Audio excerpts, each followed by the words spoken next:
นี่คือภาพบรรยากาศสะพานอยู่บ้านหวดตำบลจันเพนในมองนี่จะมีน้ำตกสวยงามเลยพี่น้องเลยแล้วก็มีสะพานข้ามไปนี่แหละนี่สะพานข้ามไปเทิงเพื่อจะมีน้ำตกสวยงามตรงเทิงเลย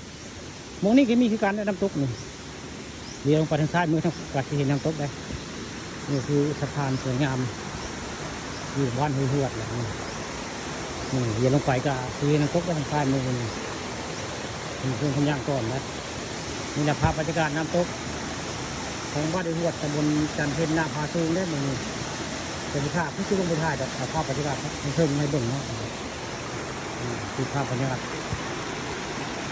ห้วยหูเราห้วยหินนี่แหละเป็นหินมันไม่ได้ห้วยหินน้ำตกเรือไฟกระสุนแบบนี้แหละ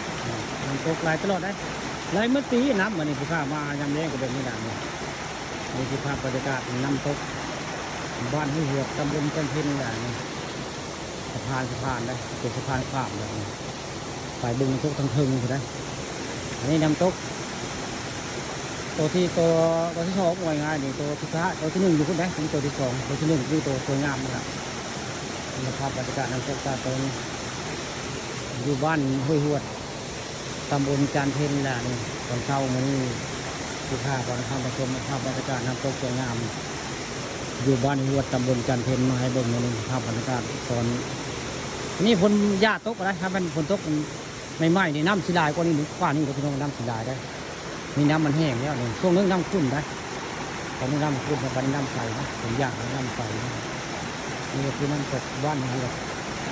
ตำบลจันทร์เพนอะไรขับมาผมเองหินมันนี่ได้ห่วยหินมันนี่อะไรน้ำไหลเมื่อปีเราเลย